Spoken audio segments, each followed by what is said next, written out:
নমস্কার, জি 24 ঘন্টায় স্বাগত। পেজ ওয়ান নিয়ে আমি আত্রি আপনাদের সঙ্গে। সিবিআই নজরে এবার ফরেনসিক বিশেষজ্ঞ অপূর্ব বিশ্বাসের ফোন বাজেয়াপ্ত করা হয়েছে। তার ফোন আরজি করের ফরেনসিক মেডিসিনের প্রধান এই অপূর্ব বিশ্বাস, তার মোবাইল ফোন বাজেয়াপ্ত করা হয়েছে। আরজি করের আউটপোস্টে 2 এএসআই এর মোবাইলও বাজেয়াপ্ত। ময়না তদন্ত এবং রিপোর্টের ক্ষেত্রে একাধিক পদ্ধতিগত ত্রুটি বিচ্যুতি। 9 আগস্ট আরজি করের মর্গে 8টি ময়না তদন্ত হয়েছিল। চিকিৎসক পড়ুয়ার দেহ ছাড়া বাকি 7টি হয়েছিল সূর্যাস্তের আগেই। 8টি ময়না তদন্তের রিপোর্ট সমেতি অপূর্বকে তলব করা হয় বলে সূত্রের খবর। এই মুহূর্তের আপডেট, আর এই নিয়ে বিস্তারিতভাবে জানবো। পিয়ালি মিত্র আমাদের প্রতিনিধি আমাদের সঙ্গে আছেন। পিয়ালি, ফোন বাজেয়াপ্ত করা হয়েছে এবং একাধিক জনের ফোন বাজেয়াপ্ত করা হয়েছে, কি খবর পাওয়া যাচ্ছে? কেন ফোনে কি এমন তথ্য পেতে পারেন আধিকারিকরা যার জন্য ফোন বাজেয়াপ্ত করলেন?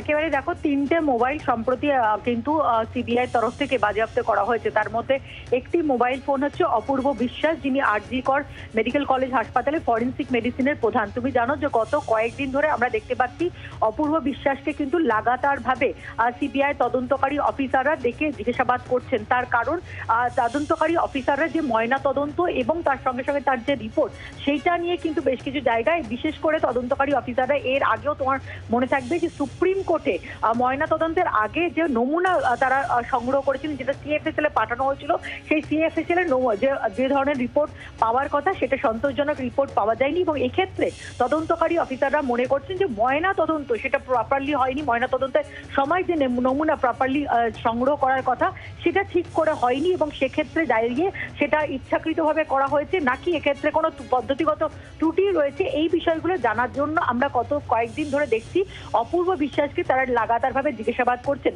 তার মোবাইল ফোনটি তদন্তকারী অফিসাররা বাজেয়াপ্ত করেছেন। মূলত তারা যেটা জানতে চাইছেন যে সন্ধ্যেবেলা সেখানে পিএম হয়েছিল, এবং সেক্ষেত্রে দাঁড়িয়ে অপূর্ব বিশ্বাস আগে জানিয়েছিলেন যে বাড়ির লোকেরা এবং তাদের কয়েকজন আত্মীয়, একজন কাকু, তারা চাপ দিয়েছিলেন। এক্ষেত্রে ময়না তদন্তের আগে বা পরে কার সঙ্গে অপূর্ব বিশ্বাস কথা বলেছেন, কাদের সঙ্গে কথা হয়েছে, তার মোবাইলে কোনো ছবি রয়েছে কিনা, কোনো রকম কারোর সঙ্গে টেক্সট এক্সচেঞ্জ হয়েছে কিনা।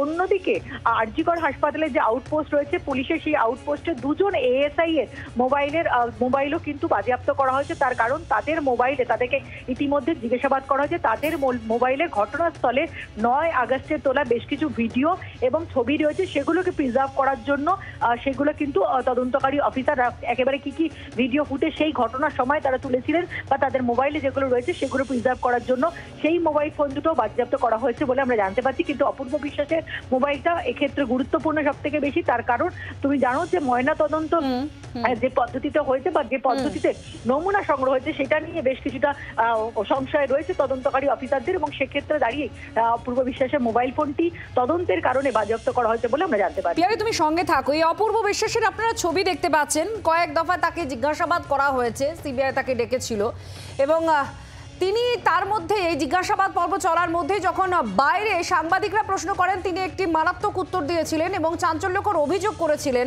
যে তাকে চাপ দেওয়া হয়েছিল।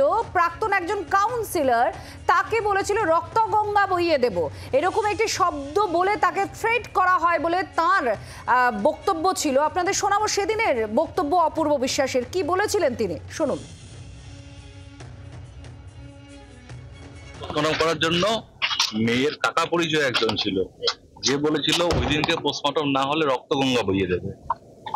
বাড়ির লোককে বলেছিল তাড়াতাড়ি করতে, পেপার আসাতে দেরি হওয়ার জন্য পোস্টমর্টম একটু দেরি হয়েছিল। বাড়ির লোক থেকে প্রেসার করা হয়েছিল, ওই দিন পিএম না হলে রক্তগঙ্গা বয়ে যাবে। এক্স কাউন্সিলর বলে একজন কেউ ছিলেন, নাম বলতে পারবো না। এক্স কাউন্সিলর বলেছিলেন? হ্যাঁ, ওনার বাড়ির বলেছিলেন, আমাকে বলেছিলেন, মানে রিলেটিভ একজন, নট ব্লাড রিলেটেড, মেবি বাইরের লোক। আচ্ছা, বলেছিলেন পোস্টমর্টম ওই দিনই করতে হবে, ওই দিনই করতে হবে, ওই দিনই করতে হবে। মানে উনি কি এখানকার না ওই ওনাদের বাড়ির? ওনাদের বাড়ির ওখানকার এক্স কাউন্সিলর। আর এদিন অর্থাৎ 8টি ময়না তদন্তের রিপোর্ট নিয়েই তলব করা হয় অপূর্ব বিশ্বাসকে। এবং আপনাদের জানিয়ে রাখি, শুধু অপূর্ব বিশ্বাসের ফোন বাজেয়াপ্ত করেনি সিবিআই, আর আউটপোস্ট যেটা রয়েছে আরজি করে সেখানে 2 জন এএসআই তাদের ফোনও বাজেয়াপ্ত করা হয়েছে। এর পরবর্তীতে আমরা যে খবরের দিকে নজর রাখবো সেটাও আরজি কর প্রসঙ্গ, সেটা জুনিয়র ডাক্তারদের আজকের গণ কনভেনশন। কারণ অবিচারের 50 দিন এই স্লোগানকে সামনে রেখে এই গণ কনভেনশন এসএসকেএম হাসপাতালের অডিটোরিয়ামে হয়। বিচার যাচ্ছে, আবার পথে নামতে চলেছেন জুনিয়র চিকিৎসকরা, এমনটাই আজকে গণকনভেনশন থেকে উঠে এসেছে। রবিবার সন্ধে 6টায় নতুন কর্মসূচির ঘোষণা। পাড়ায় থাকছি, একসঙ্গে উৎসবে নয়, এই প্রতিবাদে কর্মসূচি। মহালয়ার দিন সমাবেশ এবং মহা মিছিলের ডাক দিয়েছেন আন্দোলনকারীরা। ধর্মতলায় মহাসমাবেশ এবং মিছিলের ডাক জুনিয়র ডাক্তারদের। কমলাক্ষ ভট্টাচার্য এই মুহূর্তে আমাদের সঙ্গে রয়েছেন এসএসকেএম চত্বর থেকেই সরাসরি। কমলাক্ষ, আবার রাস্তায় নেমে কর্মসূচি, প্রতিবাদ কর্মসূচি, আন্দোলন চলবে, একথা আগেই তারা ঘোষণা করেছিলেন যে তা আন্দোলন থেকে তারা সরছেন না, কিন্তু এই কর্মসূচি একেবারে রাস্তায় নেমে ফের, অর্থাৎ তারা কি কোনো কিছু অশনি সংকেত দেখছেন? তারা কি মনে করছেন কিছু, যার জন্য রাস্তায় নেমে আবার তাদের প্রতিবাদের সুর চড়া করতে হচ্ছে?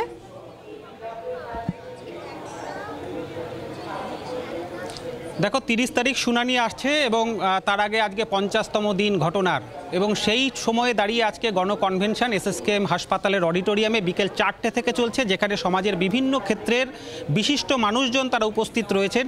যে কনভেনশনে বক্তব্য রেখেছেন চলচ্চিত্র পরিচালক থেকে শিল্পী, লেখক এবং তার সঙ্গে সঙ্গে আইন, বিভিন্ন ক্ষেত্রের মানুষজন, চিকিৎসকরা তো আছেনই। ওয়েস্ট বেঙ্গল জুনিয়র ডক্টরস ফ্রন্টের ডাকা এই যে কনভেনশন এখনও চলছে এবং রাত পর্যন্ত সেই কনভেনশন চলবে।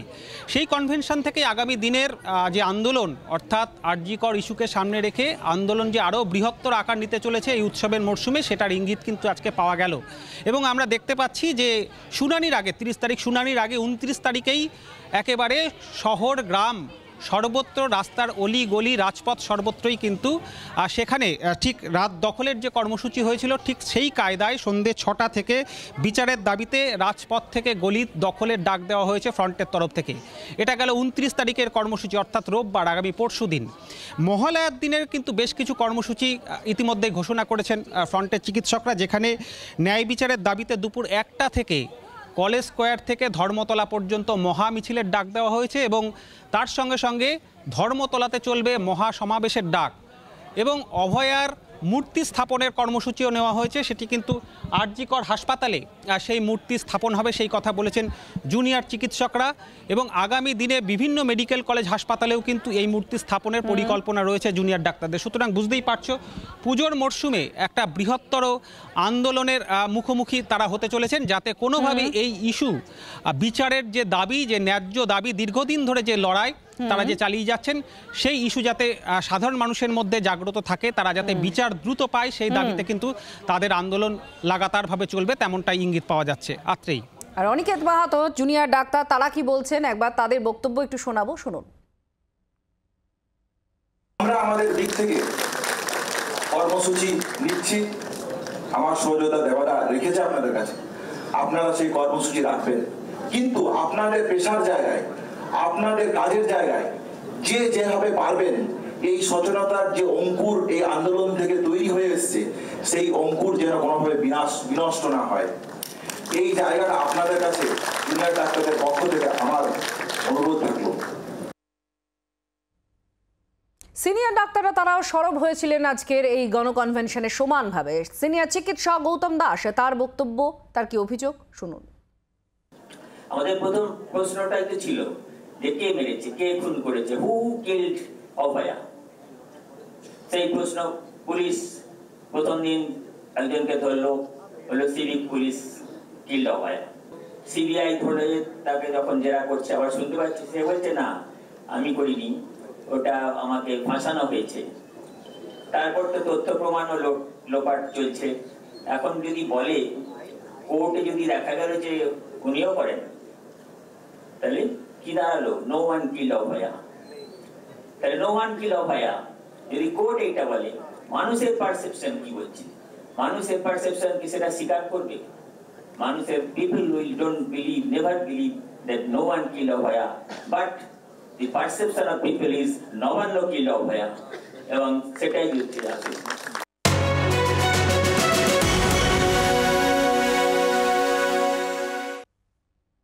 কলকাতায় এসে আরজি কর নিয়ে মুখ খুললেন পরিচালক কিরণ রাও। আরজি কর আন্দোলনে আমি অনুপ্রাণিত বললেন তিনি।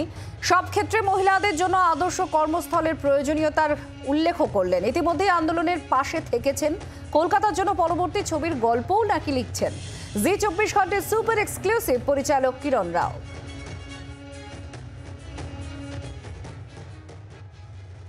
কলকাতার সাথে আপনার একটা পুরনো কানেকশন, দীর্ঘদিনের কানেকশন, সেই কলকাতাকে যখন দেখছেন যে একজন মহিলার জন্য এইভাবে প্রতিবাদ হচ্ছে, এইভাবে সমস্ত কিছু হচ্ছে, আরজি কর ইস্যুর কথা বলছি, তখন সেটা কতটা নাড়া দিয়েছে আপনাকে?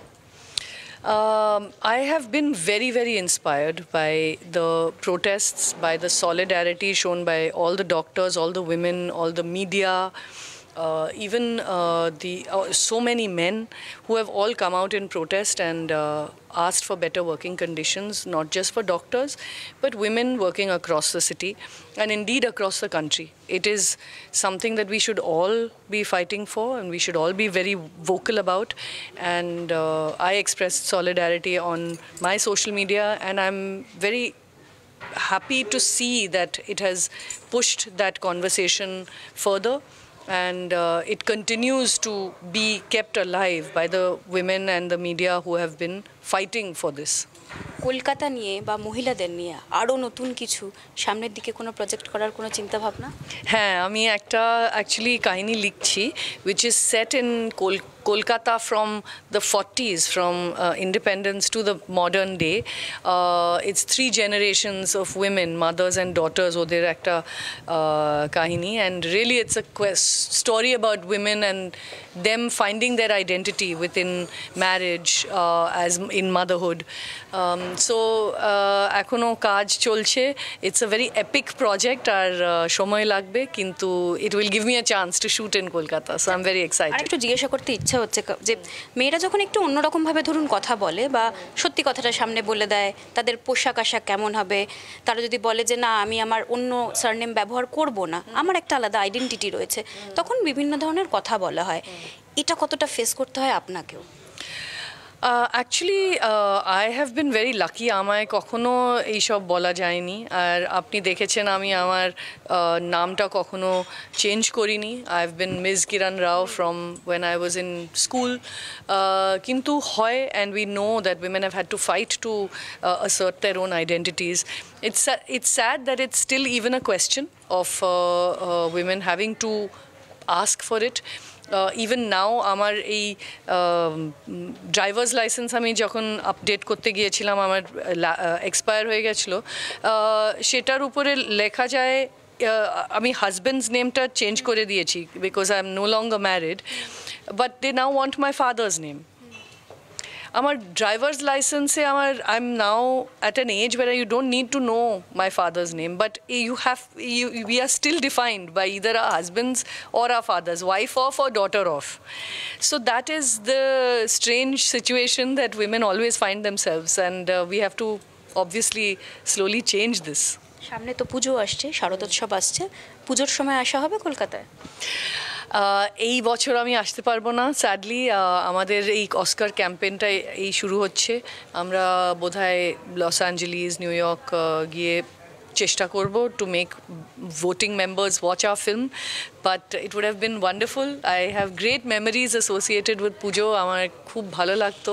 We used to খাওয়া হতো ফুচকা, চপ, আই মিন কাটি রোলস, কী সব খাওয়া হতো আমার। Actually you know I am absolutely adore food in Calcutta, so it's very sad I won't be able to do it this time, but someday, the next year hopefully. সঙ্গে সঙ্গে আমরা চাইবো যে আপনার সাফল্য আরও বাড়ুক, অস্কার আপনি নিয়ে আসুন আমাদের জন্য, এবং কিরণ রাওই হয়ে থাকুক জি24 ঘন্টার জন্য। ক্যামেরায় তরুণের সঙ্গে মৌমিতা, কলকাতা। তার পরিচালিত লাপাতা লেডিজ এখন অস্কারের দৌড়ে, তার জন্য শুভেচ্ছা অবশ্যই থাকলো আমাদের তরফ থেকে। এবার পরবর্তী খবরের দিকে নজর রাখি। রোগীর মৃত্যুকে কেন্দ্র করে সাগরদত্ত মেডিকেল কলেজে উত্তেজনা, চিকিৎসকদের সঙ্গে ধাক্কাধাক্কি রোগীর পরিজনদের। এই ঘটনায় আহত এক পুলিশ কর্মী সহ 2 জন স্বাস্থ্যকর্মী। চিকিৎসার গাফিলতির অভিযোগ রোগীর পরিবারের, আর পরিস্থিতি সামাল দিতে গিয়ে আহত হন পুলিশ কর্মী। আমাদের সঙ্গে বরুণ সেনগুপ্ত আমাদের প্রতিনিধি রয়েছেন। বরুণ, কি হয়েছে পরিস্থিতি যে এখানে আহত হয়ে গেলেন পুলিশ কর্মী, স্বাস্থ্যকর্মীরা, কি অবস্থা? দেখুন, শ্যামনগরের বাসিন্দা তিনি কিন্তু গিয়ে ভর্তি হয়েছিলেন। আজকে তার পরিবারের লোকজন শ্বাসকষ্ট নিয়ে তাকে সাগর দত্ত হসপিটাল নিয়ে যায়। সাগর দত্ত হসপিটাল নিয়ে যাওয়ার পর বেশ কিছুক্ষণ তিনি এমার্জেন্সিতে ছিলেন এবং তাকে কিছু পরীক্ষা নিরীক্ষা করার জন্য বলা হয়। ঠিক সেই সময় কিন্তু তার ব্যাপকভাবে শ্বাসকষ্ট শুরু হয়। এরপরেই পরিবারের লোকজন তারা কিন্তু দ্রুত আসেন, তারা এসে বলেন যে একেবারেই তার শ্বাসকষ্ট হচ্ছে, তাকে যেন ওষুধ দেওয়া বা অক্সিজেন দেওয়া হয়। কিন্তু তাদের পরিবারের লোকের অভিযোগ যে সেই জিনিসটুকু পর্যন্ত করা হয়নি, কোনো ডাক্তার এসে তাকে দেখেনি। ঠিক সেই সময় কিন্তু যারা স্বাস্থ্যকর্মী রয়েছে তারা কিন্তু অক্সিজেন দিতে আসে। অক্সিজেন দিতে আসে একটি ইঞ্জেকশনও তাকে দেওয়া হয়, একজন নার্স এসে তাকে ইঞ্জেকশন দেন এবং তারপরেই তার মৃত্যু হয়, এমনটাই তার পরিবারের তরফ থেকে অভিযোগ করা হচ্ছে। এবং তার মৃত্যুকে ঘিরে একেবারে চরম বিশৃঙ্খলা শুরু হয়ে যায় হসপিটালের ভেতরে। একেবারেই যারা ডাক্তার রয়েছেন তাকে ঠেলাঠেলি করতে থাকেন। সেই তা দেখে কিন্তু একবারে ছুটে আসে। তুমি জানো এই সাগর দত্ত মেডিকেল কলেজে কিছুদিন আগেই কিন্তু পুলিশের তরফ থেকে ব্যারাকপুর পুলিশ কমিশনারের তরফ থেকে কিন্তু একটি আউটপোস্ট তৈরি করা হয়েছে, সেখানকার পুলিশ ছুটে আসে। এরপরে সেই ধাক্কাধাক্কিতে এক পুলিশ কর্মী আহত হয় এবং দুজন কর্তব্যরত যারা স্বাস্থ্যকর্মী ছিলেন তারা আহত হন। যেটা কলেজে যেটা হসপিটালের তরফ থেকে বলা হচ্ছে যে তিনি কিন্তু একেবারে মরণাপন্ন ভাবেই এসেছিলেন এবং যথাযথ তারা ব্যবস্থা করেছিলেন এবং চিকিৎসা চলছিল। সেই অবস্থায় তার মৃত্যু হয়েছে। এর জন্য কিন্তু কোনো ডাক্তারের গাফিলতি বা কারো গাফিলতি কিন্তু নয়, এমনটাই। ধন্যবাদ বরুণ, ধন্যবাদ।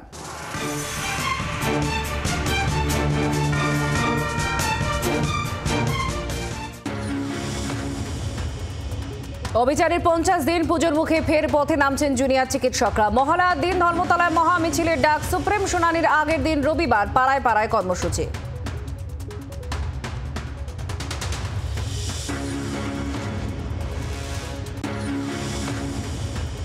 কলকাতায় এসে আরজি কর নিয়ে মুখ খুললেন কিরণ রাও। আন্দোলনে অনুপ্রাণিত মহিলাদের জন্য আদর্শ কর্মস্থল দরকার। জি 24 ঘন্টা সুপার এক্সক্লুসিভ অস্কারে মনোনীত লাপাতা লেডিজের পরিচালক।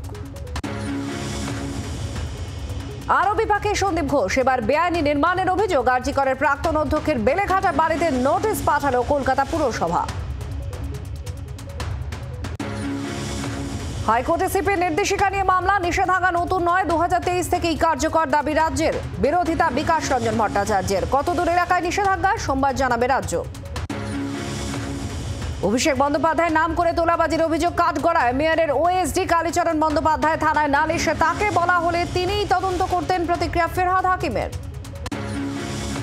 পার্থ জামিন শুনানিতে এলো কেষ্ট প্রসঙ্গ। সুপ্রিম কোর্ট থেকে একজন বীরভূমের জামিন পেয়েছেন, মন্তব্য বিচারপতির। অনুব্রত পার্থ এক নন, সবার পার্থর আইনজীবীর।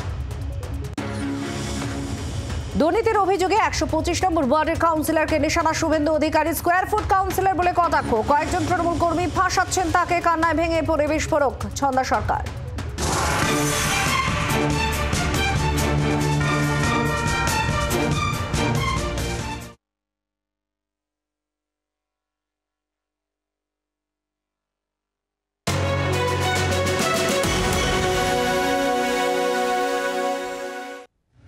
লেক থানা এলাকায় ধর্ষণের অভিযোগ, আর সেখানেও প্রশ্নে পুলিশের ভূমিকা। রাজ্যের বাইরে এক আইএএস অফিসারের স্ত্রীকে ধর্ষণের অভিযোগ ওঠে। পুলিশের ভূমিকা নিয়ে প্রশ্ন তোলে কলকাতা হাইকোর্ট। প্রাথমিকভাবে লঘু ধারায় এফআইআর হওয়ার ফলে মামলা দুর্বল হয়েছে, এই পর্যবেক্ষণ কলকাতা হাইকোর্টের বিচারপতি রাজর্ষি ভরদ্বাজের। গ্রেফতারের পরেই নিম্ন আদালতে জামিন পেয়ে যান অভিযুক্ত। ডিসি পদমর্যাদার এক মহিলা পুলিশ আধিকারিককে মামলা হস্তান্তর করা হয়েছে।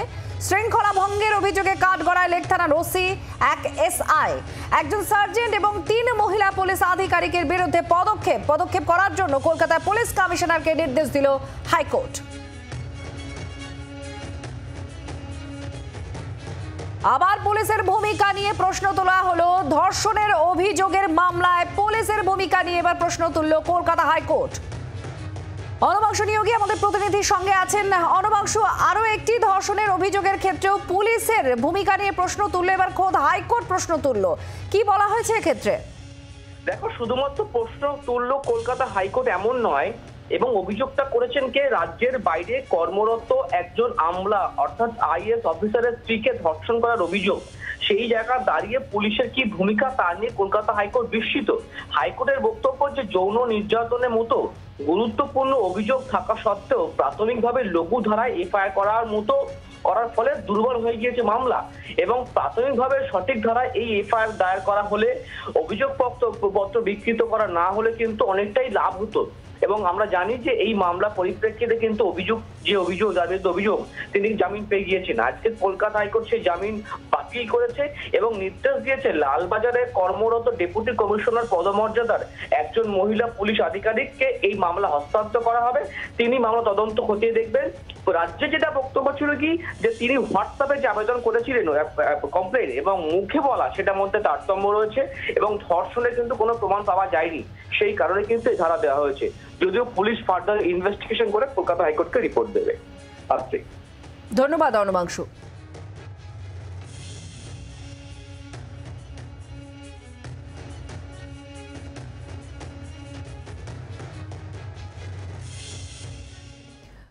অভিষেক বন্দ্যোপাধ্যায়ের নাম করে টাকা তুলছেন মেয়রের ওএসডি। শেক্সপিয়ার সরণি থানায় অভিযোগ দায়ের করলেন অভিষেক বন্দ্যোপাধ্যায়ের অফিসেরই একজন কর্মী। থানায় না গিয়ে তাকে বললেই হতো, ওএসডির পাশে দাঁড়িয়ে প্রতিক্রিয়া মেয়র ফেরহাদ হাকিমের। ডিউটি বা ওএসডি কালীচরণ বন্দ্যোপাধ্যায়ের বিরুদ্ধে টাকা তোলার অভিযোগ, তাও আবার অভিষেক বন্দ্যোপাধ্যায়ের নাম করে। এই নিয়ে শেক্সপিয়ার সরণি থানায় অভিযোগ দায়ের হয়েছে। তাৎপর্যপূর্ণভাবে অভিযোগ যে দায়ের করেছেন তিনি অভিষেকেরই ক্যামাক স্ট্রিট অফিসের এক কর্মী।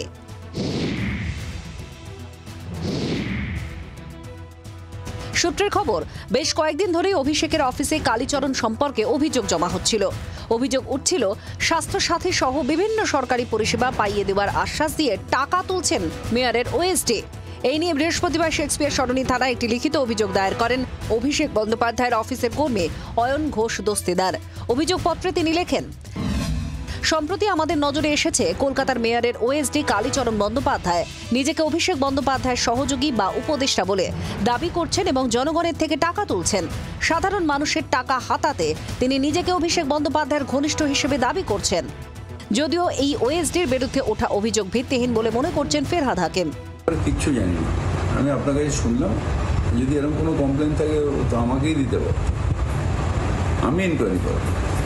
সেটা বিভাগীয় এনকোয়ারি করা যায়। নিশ্চয়ই করা। একটা মানুষের নামে যদি এমনি কোনো অভিযোগ আছে আর ভিত্তি নেই, তখন আমি তাকে কি করে সরাবো? এই নিয়ে তৃণমূলকে আক্রমণের সুযোগ ছাড়েননি বিরোধীরা। মেয়র যদি এটা স্বীকার করেছেন কিনা জানি না, আর অভিষেক বন্দ্যোপাধ্যায় তো তিনি দলের উত্তরাধিকারী, তিনি যখন এই অভিযোগটা করিয়েছেন সচেতনভাবেই করিয়েছেন। এটা তো ফিরহাদ হাকিমের অস্তিত্বের সংকটে দাঁড়িয়ে গেল। তৃণমূল দলটার সঙ্গে দুর্নীতির একটা অত্যন্ত ভালো সম্পর্ক আছে, এরা সহবাস করে, সুতরাং তৃণমূলের লোকেরা ধরা পড়লেই বলে আমি জানতাম না। এই যে ওএসডি টাকা নিচ্ছেন, এই টাকা কিন্তু তিনি আগেও নিতেন এবং সেটা কিন্তু যিনি অভিযোগ করেছেন তার পরিষ্কার প্রচ্ছন্ন অনুমতিতেই টাকা তোলা হতো। এই অভিযোগটা করলে এই জন্যই যে এখন গোটা রাজ্য এবং দেশ জুড়ে দুর্নীতির বিরুদ্ধে একটা প্রবল আন্দোলন তৈরি হয়েছে। সেই আন্দোলনের মুখে দাঁড়িয়ে নিজের একটা ইমেজ বিল্ডিং এর জন্যই এই লোকটাকে ফাঁসিয়েছে। এইটাও যদি ঠিক মতো তদন্ত হয় তাহলে দেখবেন যে টাকা তোলা হয়েছে এবং টাকা গেছে যিনি অভিযোগ করছেন তার বাড়িতেও। গোটা ঘটনার পেছনে শাসক শিবিরের অন্তর্দ্বন্দ্বের ইঙ্গিত পাচ্ছেন রাজ্য রাজনীতির কারবারিরা। ব্যুরো রিপোর্ট, জি24 ঘন্টা। রাজন্না হালদারকে সাসপেন্ডের সিদ্ধান্ত তার দলের, তৃণমূল কংগ্রেস এই সিদ্ধান্ত নিয়েছে। আর বিস্তারিতভাবে এই খবর আপনাদের সামনে আমরা তুলে ধরবো। তার আগে আরো একবার জানাই, আরজিকর কাণ্ড নিয়ে একটা শর্ট ফিল্ম জানে বিতর্ক, আর সেই বিতর্কের জেরেই এই সিদ্ধান্ত কি এই প্রশ্ন উঠছে, কারণ তাকে সাসপেন্ড করা হয়েছে। টিএমসিপি থেকে সাসপেন্ড প্রান্তিক চক্রবর্তীকেও, রাজন্না হালদারকে সাসপেন্ড করা হয়েছে এবং একই সঙ্গে সাসপেন্ড করা হয়েছে প্রান্তিক চক্রবর্তীকে। আরজিকর কাণ্ড নিয়ে একটা শর্ট ফিল্ম বানিয়েছেন রাজন্না, আর তা নিয়েই বিতর্ক। টিএমসিপি থেকে সাসপেন্ড করা হয়েছে রাজন্না হালদারকে, রাজন্না হালদারকে সাসপেন্ড করা হয়েছে, টিএমসিপি থেকে সাসপেন্ড করা হয়েছে প্রান্তিক চক্রবর্তীকে। এই খবরের দিকে আমরা আরো বিস্তারিতভাবে নজর রাখবো, আপনাদের আরো আপডেট জানাবো ঠিক কি কেন কি বলা হচ্ছে তার সাসপেনশন নিয়ে। একটা বিরতি নিয়ে ফিরে আসছি, দেখতে থাকুন জি24 ঘন্টা।